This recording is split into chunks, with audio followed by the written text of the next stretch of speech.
Good morning. This is Pastor Jason at Kona Faith Center with a word for today. And the word for today is greed. I was really struck by the idea that wars and fights come because of the pursuit of the pleasures of this life. Unbridled lust, the unhealthy, overwhelming desire for things, greed, is at the core of wars and fights. There's a saying that encapsulates this: follow the money. I grew up in a time where there were lots of protests about corporate greed. I don't think corporate greed has changed that much, even though it's not publicly protested as much anymore. I think greed, unbridled lust, has been an issue from the start. I find it interesting that God's response is to ask. But ask from pure motives. Ask on behalf of others. Ask for the things that God has promised.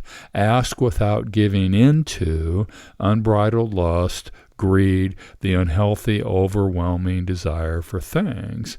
And then James writes something very interesting.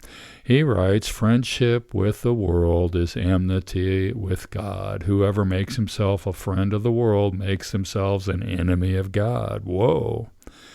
I think it is the world system that is motivated by unbridled lust, the unhealthy, overwhelming desire for things that God's talking about.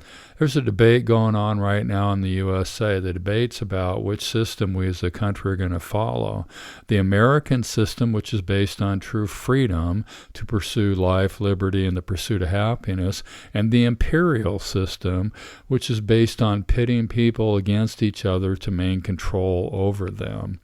The American system is based on Hamiltonian economics, which gives the government the responsibility to make it an even playing field for any and all, while the imperial system has developed multiple economic strategies that pick winners and losers.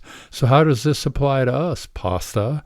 For me personally, I want to make sure that what I'm asking the Lord for falls into one of two categories. The things that he's asking me to ask him for, the things that he's promised me personally. In doing so, I want to make sure that my ask is not motivated by an unhealthy, overwhelming desire for stuff, not motivated by greed, but my ask is motivated by my desire for people to be blessed by God. I really think it's God's will that we be good in good health and prosper, as his word says. Biblical prosperity being defined as sufficiency for self with plenty left over to give to every good work. From this perspective, I have a responsibility to prosper.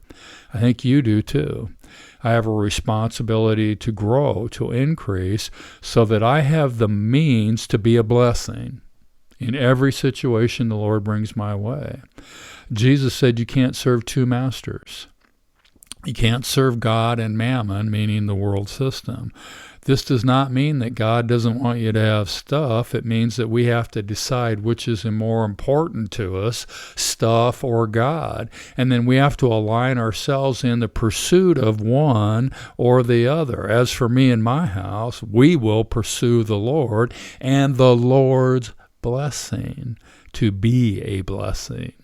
I believe that we are commanded by God to serve God by asking to be blessed, to be a blessing. And in doing so, we must guard our hearts against the strategies of the devil, especially the temptation to be drawn away by lust, the unhealthy, overwhelming desire to feed our pleasures, greed. The word for today is greed. Live your life to be a blessing. God bless. Check in tomorrow.